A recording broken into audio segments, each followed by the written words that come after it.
बोलो श्री प्राणनाथ प्यारे की जय।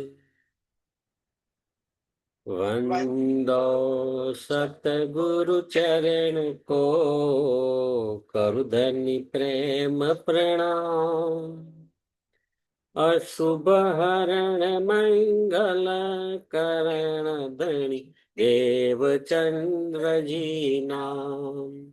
श्री प्राणनाथ निज मूलपति, श्री महराज सुनाम।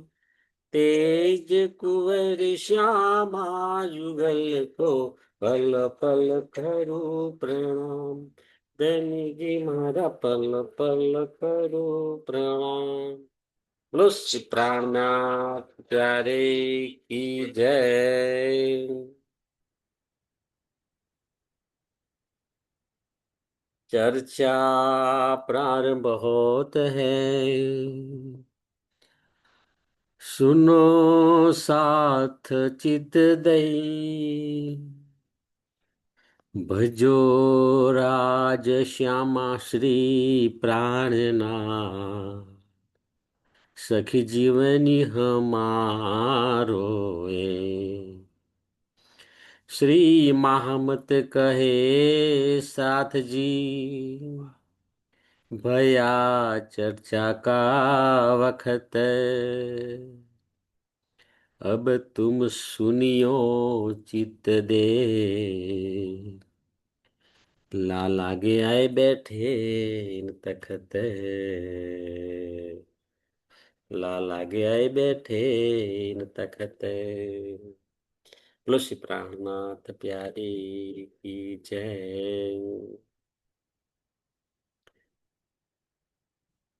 પૂર્ણ બ્રહ્મ સચ્ચિદાનંદ સ્વરૂપ ધામ ધણી શ્રી અક્ષરાતીત પરમાત્માની અસીમ કૃપાથી, સદગુરુ મહારાજના અપાર આશીર્વાદથી આપણે શ્રી વિતક સાહેબની ચર્ચા કરી રહ્યા છીએ. તેમાં અગાઉ જોઈ ગયા એ પ્રમાણે મહામતી સ્વામી શ્રી પ્રાણનાથજી કેટલાક સુંદર સાથ સાથે કામા પહાડીમાં છે અને 12 ચુનંદા સુંદર સાથ બાદશાહ અને તેમની સાથે મુલ્લા મૌલવી કાજીઓ આ બધાની જાગણી કરવા માટે બાદશાહના દરબારમાં પહોંચી ગયા છે. આ 12 સુંદર સાથ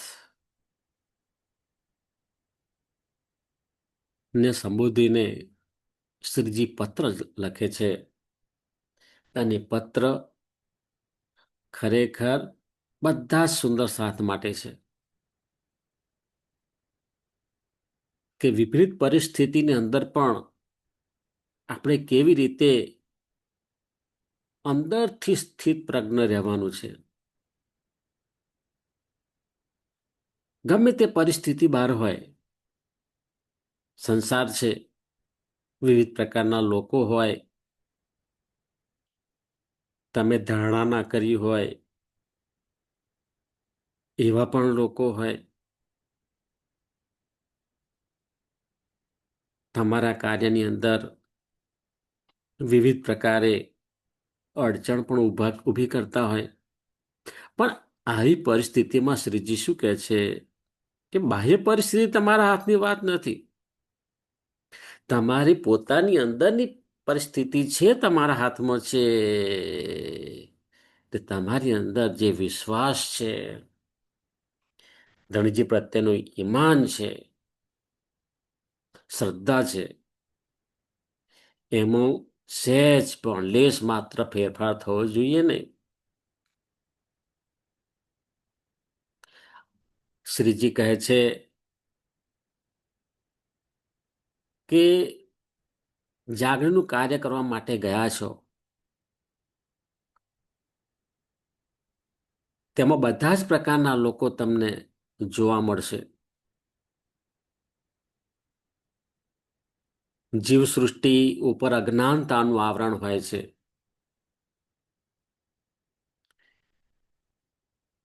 ચર્ચા સાંભળી અને તેમનું અજ્ઞાનતાનું આવરણ દૂર થતાની સાથે જ આ બધા લોકો તમારા ચરણોમાં સમર્પિત થશે. બ્રહ્મ સૃષ્ટિ ને ઈશ્વર સૃષ્ટિ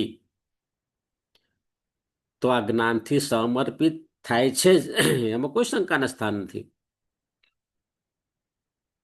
પરંતુ શરીયતના બંધનમાં રહેલા અજ્ઞાની લોકો સમર્પિત થતા નથી.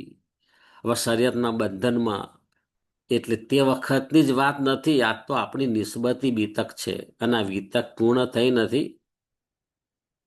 છઠ્ઠો દિવસ ચાલુ છે, છઠ્ઠો દિવસ પૂર્ણ થયો નથી. એટલે વિતક તો ચાલુ જ છે. એમાં આપણે અત્યારે કયા સ્થાન પર છીએ એ આપણા પોતાની અંદર વિચારવાનું છે.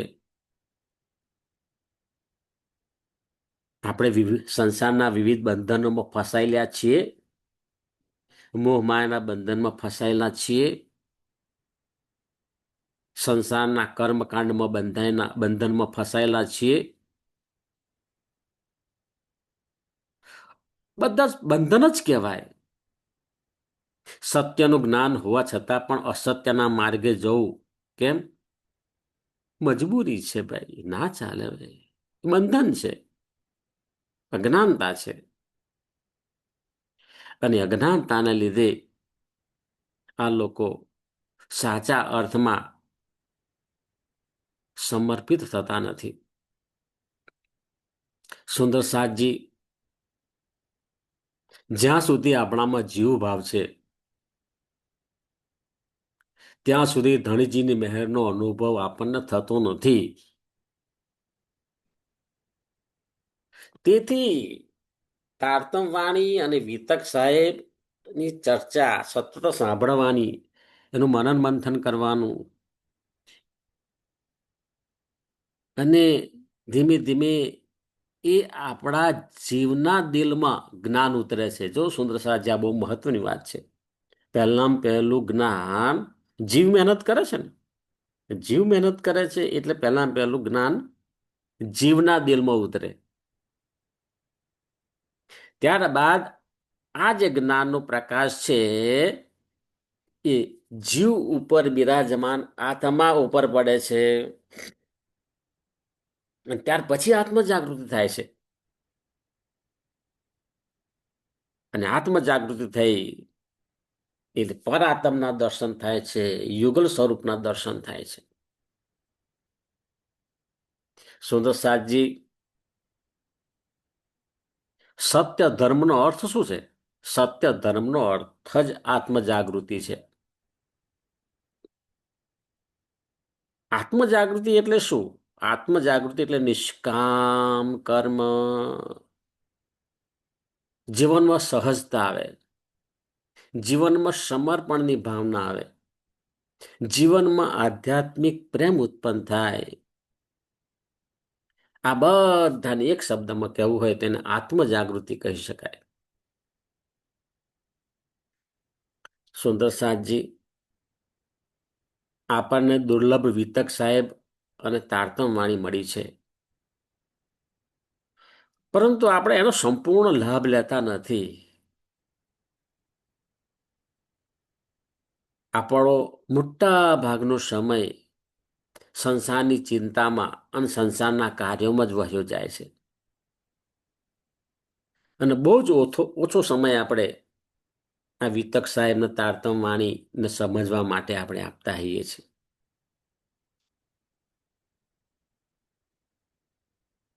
આપણે આપણા પરિવારના સદસ્ય કે આપણું મિત્ર વર્તુળ હોય ને,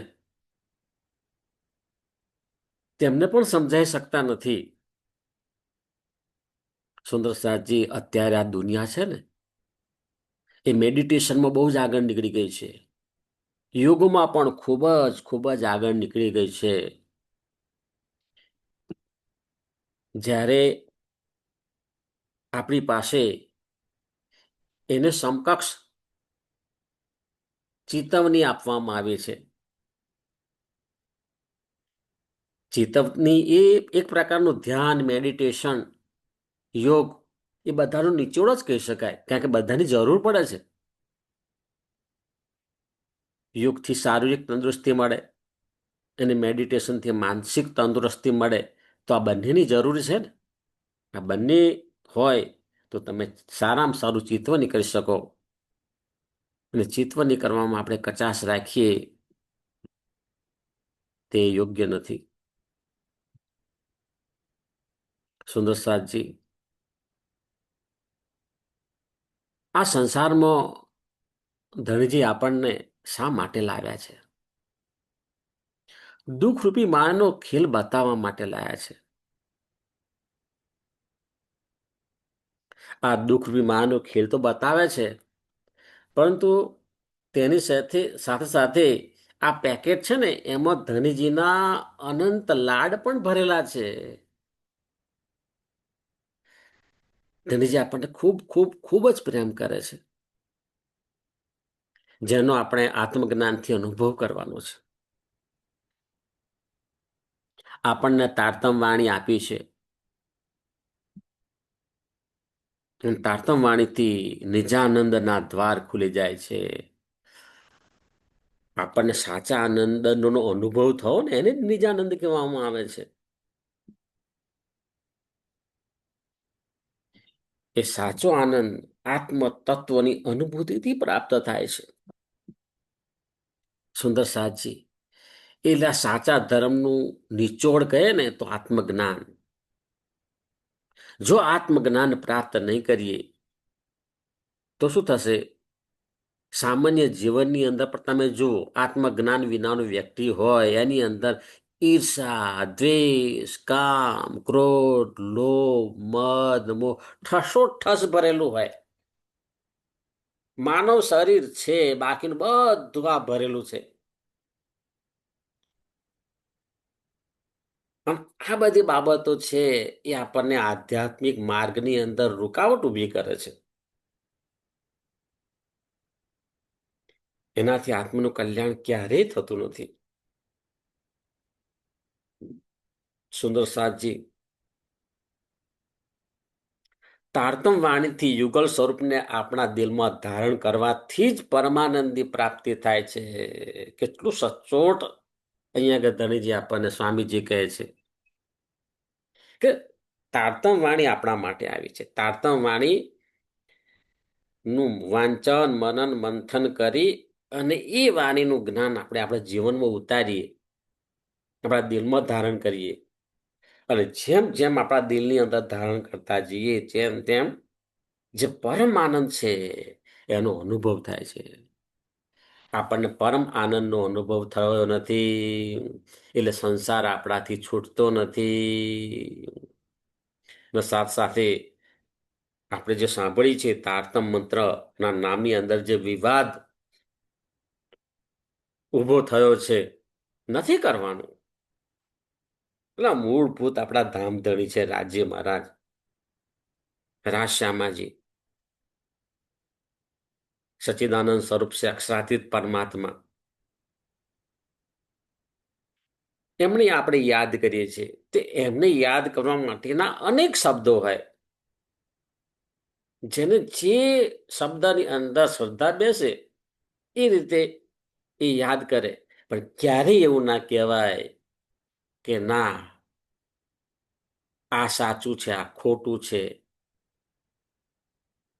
તમને શ્રદ્ધા છે, આપણો આધ્યાત્મિક જ્ઞાન છે, તારતમ જ્ઞાન, એના પાયામાં જ વ્રજલીલા, રાસલીલા છે. તો વ્રજલીલા, રાસલીલાની અંદર જે શ્રી કૃષ્ણજીમાં આવેશ સ્વરૂપ છે, એ આવેશ સ્વરૂપ ધનશ્રી દેવચંદ્રજીમાં આવ્યું, એ જ આવેશ સ્વરૂપ સ્વામીશ્રી પ્રાણનાથજીની અંદર આવ્યું, અને એ જ આવેશ સ્વરૂપ અત્યારે જાગણી કરી રહી છે. તો શા માટે તારતમ મંત્રના નામમાં વિવાદ કરવો જોઈએ? કોઈ પણ સુંદર સાથને મન દુઃખ થાય એવો એક શબ્દ પણ બોલી શકાય નહીં. હા, સમજૂતી આપો તમે તમારી રીતે, પણ હઠાગ્રહ ન કરી શકાય કે આ મંત્ર જે બોલે એ પરમધામ નહીં જઈ શકે. એટલે આવું બોલાય ખરું તમારાથી? આ મંત્ર બોલશે તે જ પરમધામમાં જશે. આવો સિક્કો તમે ક્યાં મારી લાયા આવો? ના બોલાય. બિનજરૂરી વાત બિલકુલ ઉભો કરવાનો નથી. અને આપણે એમને એમ અંટવાઈ જઈશું. અને જે સાર તત્વ છે એ સાર તત્વ પામવાને બદલે જીવન વહ્યું જશે. એવું નથી કરવાનું. સુંદર સાથજી, જો આપણે આ તક ચૂકી જઈશું તો અવશ્ય આવા ગમનના ફેરામાં પડવું પડશે. પછી ક્યારે તારતમ વાણી મળશે તે એક સવાલ છે. એટલે આ તક જતી કરાય તેમ નથી. અહીંયા આગળ મહામતી સ્વામી શ્રી પ્રાણનાથજી સુંદર સાહજીને કહે છે, આ 12 સુંદર સાધને સંબોધીને કહે છે કે તમે ખૂબ જ મહાન કાર્ય કર્યું છે. અને આ 12 સુંદર સાધના માધ્યમથી 12,000 બ્રહ્માંગનાઓના બોધ આપે છે કે જે જાગરીનું કાર્ય કરે છે એ ખરેખર મહાન કાર્ય છે. બહુ મોટી સેવા છે. અને આ મોટી તમે સેવા કરી રહ્યા છો, તેથી તમારે ગર્વથી માથું ઊંચું રાખીને ચાલવાનું છે. વાહ વાહ વાહ વાલાજી, આપણને જીવન જીવવાનો રસ્તો બતાવે છે. સત્યના માર્ગે ચાલો, સત્ય ધર્મ સમજો, જીવનમાં એના મૂલ્યો ઉતારવાના અને એ રીતે જીવન જીવવાનું. અને એ જે જીવન તમે ગર્વથી માથું ઊંચું રાખો, તમારી જે રહેણી કરણી છે એને જોઈને જ બધા લોકો તમને સમર્પિત થશે, તમને આદર સત્કાર આપશે. પણ આપણે મોઢા ઉપર કોથળો ઢોકી દીધો છે અને પછી કહીએ કે ભાઈ સૂર્યનો પ્રકાશ કોઈ જગ્યાએ નથી, બધે અંધારું છે, અંધારામાં જીવવાનું છે. એટલે ભાઈ બધે પ્રકાશ જ છે, બધે પ્રકાશ છે. સૂર્ય તો તગતગે છે. સત્ય તો છે જ. એ સત્ય છે, ક્યારે અસત્ય થવાનું નથી. સત્યમેવ જયતે એટલે સત્યમેવ જયતે જ. અસત્યમેવ જયતે ક્યારેય થવાનું નથી. પણ મોઢા ઉપર કોથળો ઢાંકી રાખીને આપણે કહીએ અસત્યમેવ જયતે. ભાઈ પહેલો કોથળો બહાર કાઢો, જુઓ કે ઉનાળાનો બપોર અને આ સૂર્ય કેટલો બધો તગે છે.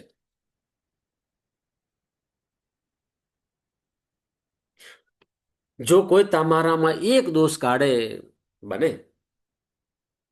તમારામાં પણ કોઈ દોષ કાઢે, તો આપણને એનું આત્મચિંતન કરવાનું. અને હું બ્રહ્માત્મા છું, પરમધામની બ્રહ્માંગના છું, એવો દાવો કરીને જે તે આપણા દુર્ગુણ હોય દૂર કરવાના છે. અને એમાં સુધારો કરી સ્વાભિમાનથી જીવવાનું છે. સ્વીકારવાનું છે, હા ભાઈ મારાથી આ ભૂલ થઈ છે જીવનની અંદર. પણ જાગ્યા ત્યાંથી સવાર. સુંદર સાથજી, પહેલા આપણે કર્તવ્ય નિભાવવાનું છે અને ત્યારબાદ અધિકાર પ્રાપ્ત થાય છે. આપણે કર્તવ્ય તો નિભાવતા નથી. હા, અધિકાર જોઈએ છે. કર્તવ્યના નામે 0. અને અધિકાર પ્રાપ્ત કરવાનો હોય તો સૌથી પહેલા નંબરે જેનું ઉભા રહીએ. આપણે આ જે તારતમ જ્ઞાન છે એ આપણી રહેણી કરણીમાં લાવવાનું છે. રહેણી કરણીમાં લાવીશું એટલે ધનીજી ની ખૂબ ખૂબ કૃપા થશે. ન માગ્યું હોય તેમ છતાં પણ બધું મળશે. મન ચિત્વ્યા કારસર. અને ત્યાં સુધી કે જ્યાં પરમ ચરમ લક્ષ્ય છે ધનજીના દીદાર કરવાનું, એ ધનજીના દીદાર પણ થાય છે.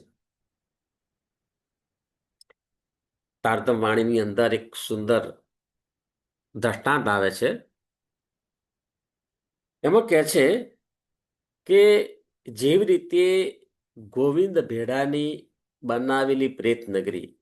ગોવિંદ ભેડા છે શું છે? એક એવો વ્યક્તિ કે જેને જીવનમાં બહુ પાપ કર્યા હતા. અને જ્યારે એ દેહ ત્યાગ કર્યો ત્યાર પછી એના મૃત્યુ પછી એ પ્રેત બને છે. અને બહુ તાકાતવાળો પ્રેત. એટલે પછી એને એમ થયું કે હું એકલો પ્રેત બની શું કરીશ? એને આખી પ્રેત નગરી બનાવી. બધા જે કઈ એ પ્રેત નગરીમાં આવે ને એવું મોહ માયા એને બિછાઈ કે એના જે કઈ પદાર્થ છે, એની વસ્તુઓ છે, એને કોઈ સ્પર્શ કરે અને પ્રેત બની જાય. અને મુખ્ય માર્ગ હતો ત્યાં જ એને આ પ્રેત નગરી બનાવી હતી. અને મોટે ભાગે જે લોકો જાય એમને તો ખ્યાલ ના હોય ભાઈ આ શું છે. એટલે આમાં તો જો મફતની અંદર સાડીઓ મળતી હોય, કપડાં મળતા હોય, ઘરેણાં મળતા હોય, વિવિધ સામગ્રી મળતી હોય અને એને જાહેરાત કરવામાં આવે, પેલા બૂમો પાડી પાડીને બોલે એટલે પછી એમ થાય કે લાવ ભાઈ આ ઠંડી બહુ છે, આ કામળા છે ને એ ફ્રીમાં મળી રહ્યા છે, એકાદ કામળો લઈ લો. અને એ જે કામળો લેવા માટે હાથ સ્પર્શ કરે અને પેલો પ્રેત બની જાય. અને પ્રેત નગરીની અંદર પ્રેતોની સંખ્યા વધતી જાય. અને એમાં એક ગુરુદેવ પણ જાય છે, એમના 5 શિષ્યો પણ જાય છે. અને પાંચે પાંચ શિષ્યોને પહેલીથી કહ્યું કે આપણા આ રસ્તો છે ને પ્રેત નગરીમાંથી જાય છે. અને અહીંયા આગળ પ્રેત તમને ખૂબ લોભામણી જાહેરાત કરશે, ડરાવશે, ધમકાવશે, લોભ લાલચ આપશે, પણ એમની વાતો બિલકુલ આવવાનું નથી. અને આપણે સીધા સીધા આપણા માર્ગે જ ચાલવાનું છે. હવે અહીંયા આગળ ગુરુદેવ આગળ જાય છે. પાછળના જે 5 એમના શિષ્યો પહેલા તો બહુ કંટ્રોલ કરે છે, આજુબાજુ જોતા પણ નથી. પણ જેમ જોતા નથી એમ બધા એમને વધારે જોર જોશથી, મોટા મોટા અવાજથી બોલાવે છે, વસ્તુ બતાડે છે. અને એક પછી એક બધા લાલચમાં આવે છે. અને જેવા જે તે પદાર્થનો સ્પર્શ કરે ને એ પ્રેત બની જાય છે.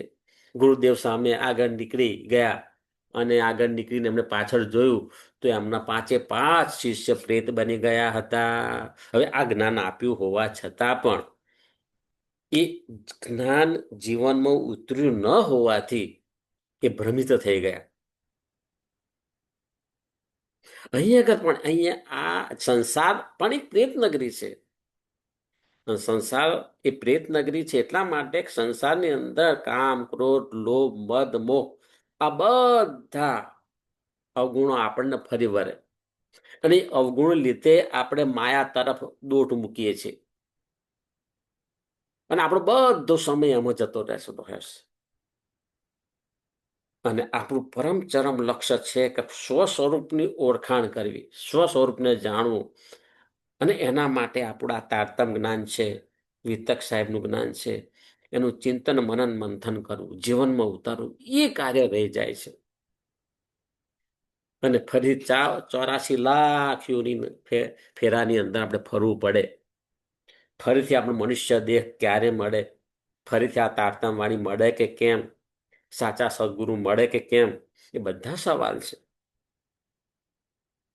એનો મતલબ એમ કે અત્યારે આપણે જાગી જવાની જરૂર છે. અને ધનીજીની જેની ઉપર કૃપા હોય ને, ગુરુદેવના આશીર્વાદ હોય, ધનીજીની કૃપા હોય, એકવાર કૃપા પ્રાપ્ત કરેલું પછી વાંધો નથી.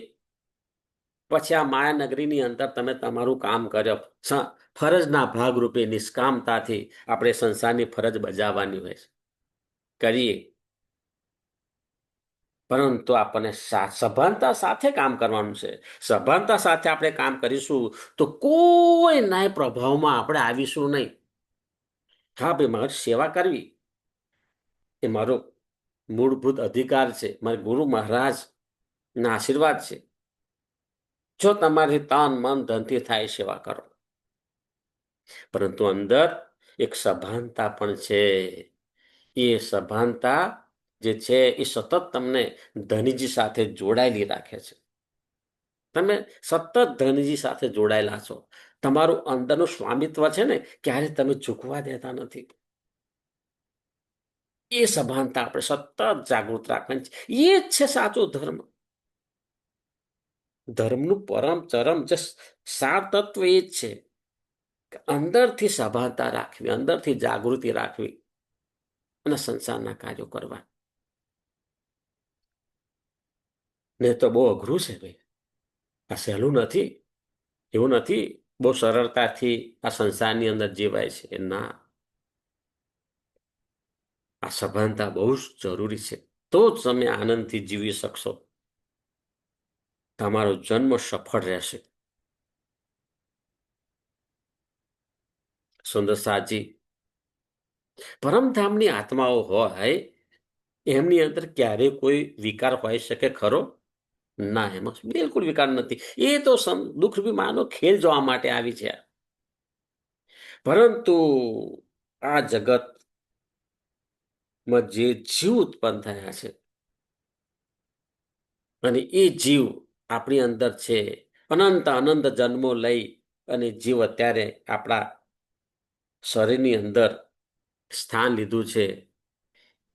એ પૂર્વ જન્મના સંસ્કારોને લીધે આ બધું રહેવાનું. કામ, ક્રોધ, લોભ, મદ, મોહ બધા વિકારો રહેવાના જ. પરંતુ સત્સંગના માધ્યમથી આપણને એ વિકારો દેખાય છે. એ માટે જીવને સાધના કરવી પડશે, સ્વમૂલ્યાંકન કરવું પડે અને સંપૂર્ણ સમર્પિત થવાનું છે. સમર્પણની ભાવના આવે તે વખતે એવું નહીં હોય 50% સમર્પિત થવું, 50% ના થવું. સંપૂર્ણ સમર્પિત થવા તો જ લાભ મળે.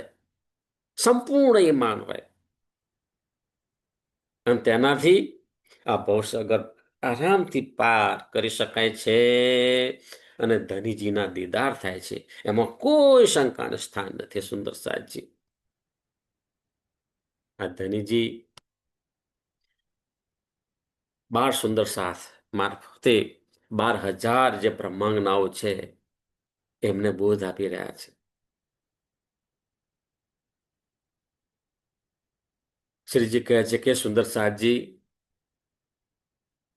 તમે સુંદર સાથના શિરોમણી છો. જો કેટલી મહાનતા, કેટલું બધો એમનું મહત્વ બતાવે છે. ભાઈ, સુંદર સાથના શિરોમણી છો તમે અને મારા સદાય આશીર્વાદ તમારી ઉપર છે. તેથી ગોવિંદ ભેડા ની માયાનગરી તમારું કશું બગાડી શકશે નહીં, કારણ કે તમે અંદરથી જાગૃત છો. તમે 12 સુંદર સાથ છો અને તમારા દ્વારા 12,000 આત્માઓની જાગણી કરવાની છે. અને પરમધામની 12,000 આત્માઓ એટલે આ જગતની અનંત અંદર એમ કહી શકાય અનંત આત્માઓની જાગણી કરવાની છે.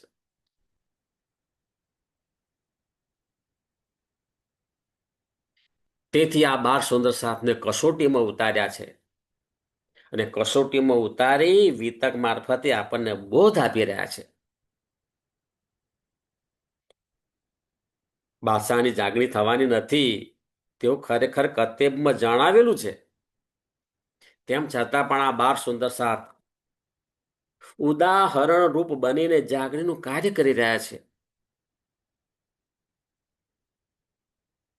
અને તેથી આ વિતક આપણી છે ને આપણે વિતક સાંભળીને જીવનમાં ઉતારવાની છે. શ્રીજી કહે છે કે હે સુંદર સાથજી, આપણે ક્યારેય કટુ શબ્દ વાપરવાના નથી, પરંતુ પ્રેમ અને જ્ઞાનની તલવારથી ખૂબ જ નમ્રતાપૂર્વક જાગણીનું કાર્ય કરવાનું છે. આત્માના હૃદયમાંથી પ્રેમયુક્ત આવેશ વાણીનો અવાજ જીવના હૃદયમાં આવે છે. જો કેવું લિંક બતાવે છે. આપણી આત્મા પરમધામની પર આત્મ સાથે જોડાયેલી છે અને પર આત્મ યુગલ સ્વરૂપ સાથે જોડાયેલી છે. યુગલ સ્વરૂપનો પ્રેમ છે પર આત્મની અંદર આવે છે. પર આત્મમાંથી એ જે પ્રેમ એ આપણા આત્માની અંદર આવે છે, આત્માના દિલમાં આવે છે અને આત્માના હૃદયમાં રહેલો આ પ્રેમ યુક્ત આવેશ વાણી એ જીવના હૃદયમાં આવે છે. આપણી અંદર જીવ પણ છે.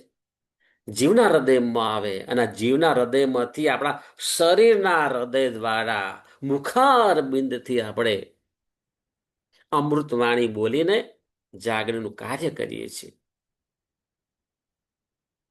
અને જ્યારે દુનિયાના લોકોને આ બ્રહ્મ મુનિની પહેચાન થશે ત્યારે તેઓ જરૂર આપના ચરણોમાં આવશે, આપની બંદગી કરશે. હા, એક વાર એમની પણ જાગણી થવી જરૂરી છે. એમને પહેચાન થવી જરૂર છે. આ લોકો તમારા જ્ઞાન અને જોશનો અનુભવ કરે, અને એક વાર અનુભવ કરશે ને ત્યાં પછી તમારા ચરણોમાં સંપૂર્ણ સમર્પિત થઈ જશે. અને એ સંપૂર્ણ સમર્પિત થયું એની સાથે આમનો ઉદ્ધાર થઈ જશે. સુંદર સાચી, આ મૂળભૂત હેતુ જ આ છે કે જીવ સૃષ્ટિનો ઉદ્ધાર કરવો. સુંદર સાતજી અહીં કે છે ધર્મમાં રાજનીતિ ન હોવી જોઈએ, પરંતુ રાજનીતિમાં ધર્મ ખૂબ ખૂબ ખૂબ જરૂરી છે. કેટલું સરસ વાક્ય અહીંયા આગળ મહારાજજી આપણને કહે છે.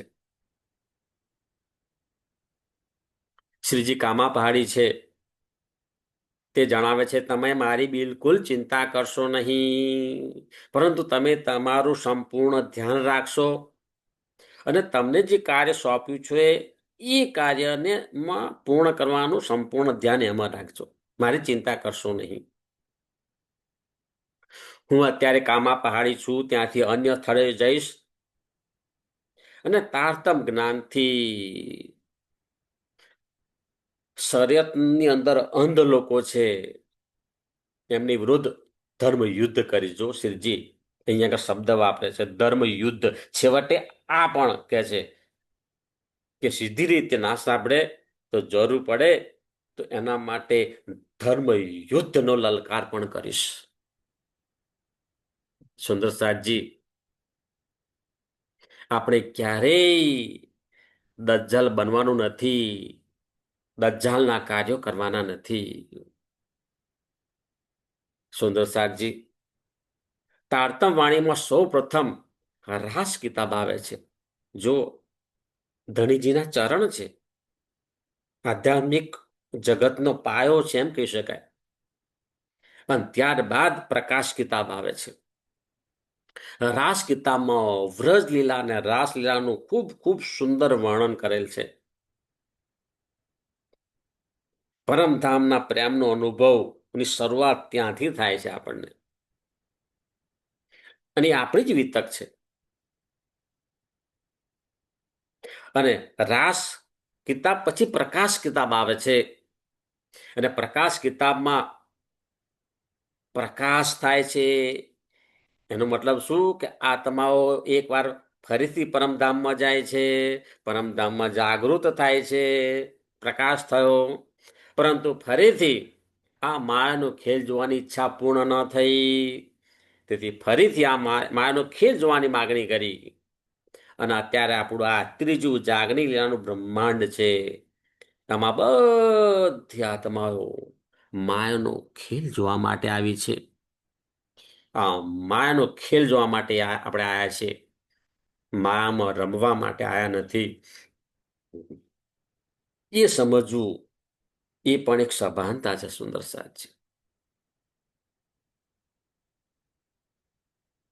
બોલો શ્રી પ્રાણનાથ પ્યારે કી જય,